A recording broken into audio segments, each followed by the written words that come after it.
Flying Doctor on a mission of mercy. The Flying Doctor serves this land from sea to sea. On every outback station and remote community, the Flying Doctor has no bounds for race or creed. Wonderful. It's the Flying Doctor. It's us. Most Australians live in heavily populated coastal regions, clustered together in the safety of numbers, with first-class medical help only minutes away.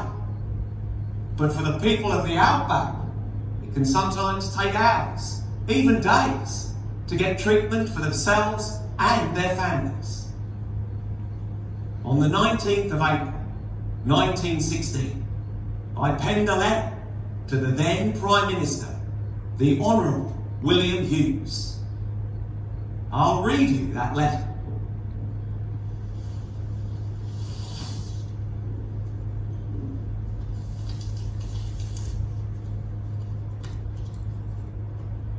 My dear Prime Minister, the brave pioneers living in these practically uninhabited parts are now entirely cut off from doctors and nurses.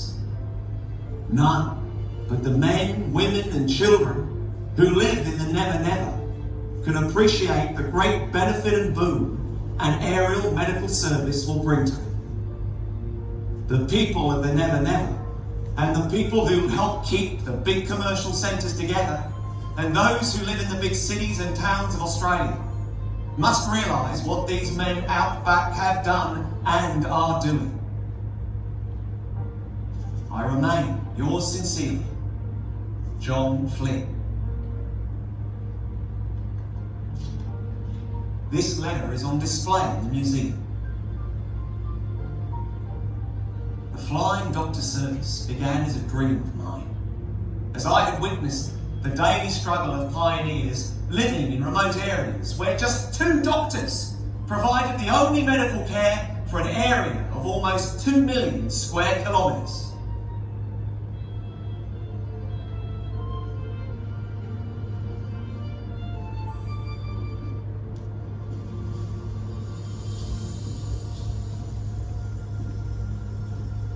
In 1912, I presented a report on the Northern Territory and Central Australia to the Home and Foreign Missions Board.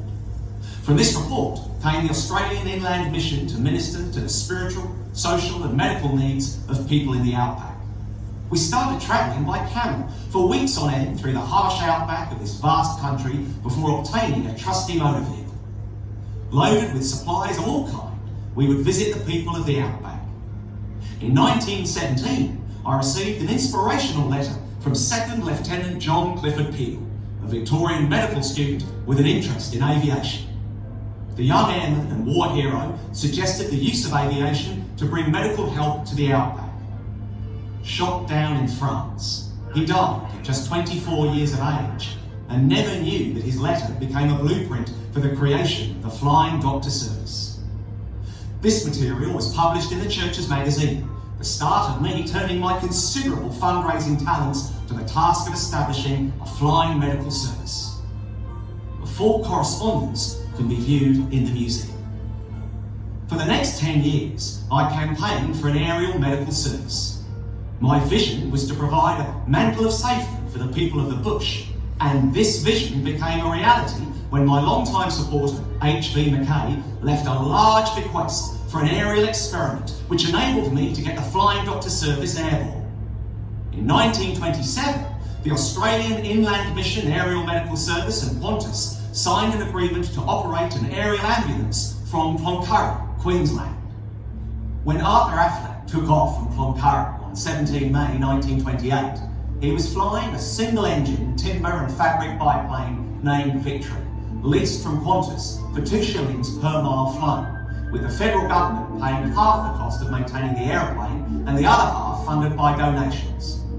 He had with him the very first of our flying doctors, Dr. Kenyon St Vincent Welch. Dr. Welch wrote a letter to Miss Harris about the then aerial medical service. I would like to read a short paragraph from that letter. I think the aerial medical services has the makings of something very useful. It can coordinate several other jobs, and I think it must stay. You'll find a copy of the letter in full in the museum. Whilst we had a doctor, a pilot and a plane, we lacked the communication technology to deliver our services efficiently. Alfred Schrager helped us to hurdle this barrier with the invention of a pedal-operated generator to power a radio receiver. By 1929, people living in isolation were able to call on the Flying Doctor service to assist them in an emergency. Transistorized receivers later replaced pedal radios, making it possible for doctors to give radio consultations. It also meant neighbours, families and friends scattered over thousands of kilometres could exchange news and gossip after normal transmission hours. This time became known as the Glass Session, aptly named after the noisy, chattering bird. Her Majesty, Queen Elizabeth II, visited Australia and the Flying Doctor Service in 1953. Here she met with the staff of the Flying Doctor Service and spoke with the people of the outback via a radio receiver, which is also on display in the museum. Your Majesty, Your Royal Highness, we people of Australia's great outback acknowledge our humble allegiance to you as our sovereign. I am speaking from a wireless transceiver 300 miles from Your Majesty at Broken Hill. My family is very isolated, our nearest settlement being 35 miles away. We have one child. However, we would like you to know that the Flying Doctor Service has proved to us one of the greatest benefits of our lives, and that without this great mantle of safety, we mothers would not dare to bring up our families so far from medical help. And now it is our esteemed privilege and honour to present Her Majesty the Queen.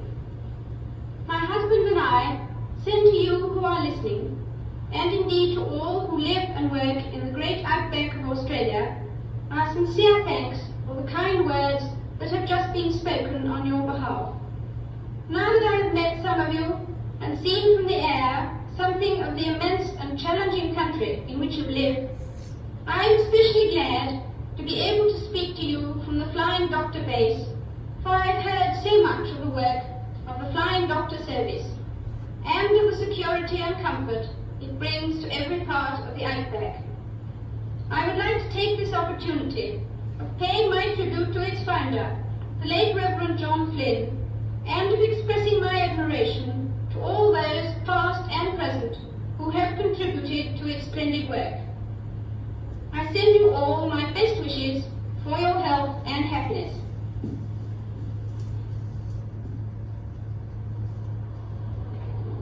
In 1942, the Australian Aerial Medical Service changed its name to the Flying Doctor Service of Australia. And in 1955, Her Majesty Queen Elizabeth II bestowed the honour of adding Royal to the Flying Doctor Service of Australia for its enormous contribution to medical services in the outback of Australia. Thus, the Royal Flying Doctor Service started the next phase of its magnificent history. That's the Polaris PC-12 today. Let me take you back to our early aircraft. In the 1930s and 1940s, aircraft used by the sections were predominantly British. DH-50, DH-83 Foxmont, the DH-84 Dragon, the DH-104 Dove, and the Australian-built DHA Marks 1, 2 and 3 Drover. Later, American aircraft predominated. Beechcraft Baron, Travel Air, Queen Air and Duke, the Cessna 180, 182 and 421B, the Piper Cherokee, Chieftain and Navajo. Flights were normally made during daylight hours, although night flights were attempted in cases of extreme urgency. Fuel supplies were also carried on flights until fuel dumps were established at certain strategic outstations. Until the 1960s, the service rarely owned our own aircraft. We used contractors to provide aircraft, pilots and servicing. we progressively began to purchase our own aircraft and employ our own pilots and engineers, and were able to install the medical equipment necessary to turn the aircraft into flying intensive care units. Prior to the mid-1980s, RFDS aircraft were all piston engines. The introduction of the twin-engined King Air B200Cs in the late 1980s and the Pilatus PC-12s of the mid-1990s show the great benefits of turboprop aircraft. The first aircraft, the de Havilland DH-50, could carry a pilot and 4 passengers at a cruising speed of 129 kilometres per hour for a range of 500 to 600 miles. Pilatus PC-12 of today can carry a pilot, 1 neonatal retrieval unit, plus 1 stretcher, 4 sitting persons, and cruises at 450 kilometres per hour for a range of 3,320 kilometres.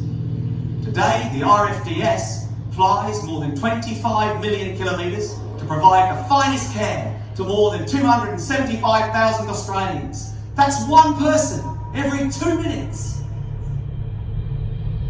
Although the service started to handle emergencies, it has expanded its traditional role to deliver a broad range of primary and preventative healthcare services to rural and remote communities. So, as well as emergency services, the RFDS provides a 24-hour GP consultation service via radio and telephone, inter-hospital transfers for patients requiring higher levels of care, transport of medical specialists to regional and remote areas, a female GP program providing women in rural areas with access to female doctors, preventative healthcare for Indigenous communities, and maintains more than 2,500 medical chests at clinics, mine sites and properties, with drugs prescribed under the guidance of the Royal Flying Doctor Service's medical officers by telephone or radio. The service promotes professional training for doctors, nurses and allied health staff to address chronic shortages of medical professionals in regional and rural Australia. With preventative healthcare a national priority and poor health standards in some outback communities, flying clinics are in huge demand, offering GP consultations, child health nursing and health education. And the service has also become more involved with the ever-increasing number of tourists visiting Australia's outback. But no longer is the service just for the people of the outback. The RFDS territory is just an hour's flying time from most of our capital cities. The RFDS even transfers patients living in metropolitan areas to hospitals in other cities around Australia for urgent organ donor transplants and other specialist procedures. 2.5 years waiting, all of a sudden the phone rings and there's a voice on the other end of the phone saying, Mr. Wells, this is a hospital in Melbourne. We have a letter for your son, we think. We don't want to get your hopes up, but we need you to get him to Melbourne pretty much straight away. Can you get him out of bed, get him under his lights, and we'll call you back because we think you're going to have to come over on the Royal Flying Doctor.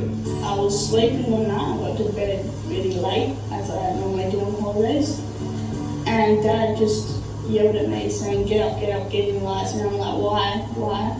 And then he's going like, we've just got a call for the thing, and I was like, oh. We'd been given 40 minutes to get to the Royal Flying Doctor service. Having said that, we were there probably within half an hour, and probably within an hour, Brendan and Janine were airborne. We were able to get him to Melbourne largely because of the Flying Doctor service so quickly. Because they were really nice people.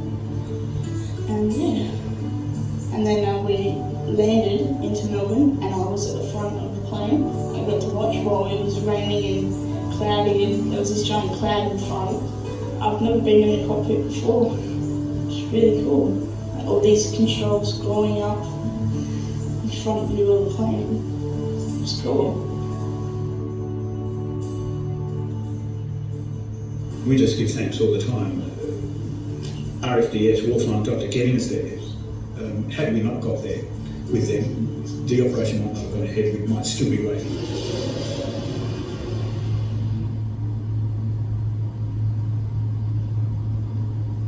Speed, pressurisation the ability to fly above turbulence and longer distances, larger cabins and integrated medical fit-outs have greatly improved the level of patient care we can deliver, as well as the comfort and safety of both patients and flight crews. Compared with the cramped interiors of the earlier models, the new aircraft have much more space for doctors, nurses and patients. They carry all the required medical equipment and are fitted out like a flying intensive care unit. Today, we own a fleet of 61 fully instrumented aircraft with the very latest in navigation technology, covering 80% of Australia's landmass. Our 146 pilots annually fly the equivalent of 25 round trips to the moon and are responsible for the care of nearly 278,000 patients. We've come a long way from that first flight in 1928, which saw the Flying Doctor airborne at last. It's a tremendous organisation, and when we're in remote places or local medical services are not handy, having air support is just a complete sense of liberation, of encouragement, of hope. Yes, I can get through this even though bad things happen. When I had an accident, I was working just north of Tennant Creek on a station called Helen Springs. It's a pretty big property, it's about 9,000 square K, we had about 70,000 head on it. Lights had just gotten dark, about 6 o'clock. The cow was lying on the road, and she was a red one, so didn't see her good at night. And then it stood up, and I hit it fair in the ribs. I went over the hangers. I was unconscious for the whole event. I could not remember anything when I woke up a couple of days later. So I received a diffused axonal injury. The best way to describe it is your brain shaped like that, and it just cracked open. And that would never heal. From when I had my accident to when I got back to work, it was only 4 months. They say it was a remarkable recovery just by the help I got from RFDS in Darwin. I actually met the nurse that was on my flight. I thought we was met, and I was asking her, do you know, she said she'd done a pickup for Helen Springs people before. And did you do about the motorbike incident a while ago? I picked up from Elliot. And she said, yeah, that was me. I was like, yeah, that was me too. I gave her, she said, can I give you a cuddle? And she gave her a hug. Yeah, every bit of treatment I received worked, so I'm really happy to do a lot for RFDS. I'm still here, and wouldn't be if RFDS didn't help me the way they did. And everything I received was spot on, so that's it.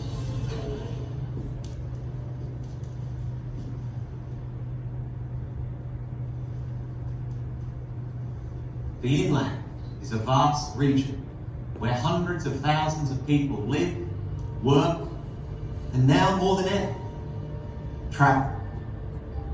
How do Australians ensure health, well-being and peace of mind so far from the sophisticated medical help that most of us take for granted? It's thanks to the care provided by the dedicated crews of the RFDS. The RFDS touches the lives of hundreds of thousands of Australians each year. Regardless of where you live, the lives of you, your family, your friends could one day depend on the high standard aircraft that keep the service in the air. From my vision of a mantle of safety, Australian ingenuity and hard work built the first, the largest, the most comprehensive aerial health and emergency service in the world. It started out as a dream, an idea that was given wings thanks to the support of previous generations.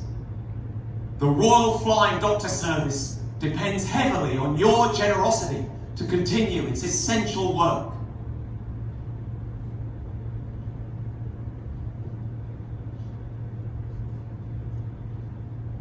The Royal Flying Doctor on a mission of mercy. The Royal Flying Doctor serves this land from sea to sea. On every outback station and remote community, the Royal Flying Doctor has no bounds for race or creed. Wonderful. It's the RFDS. It's us.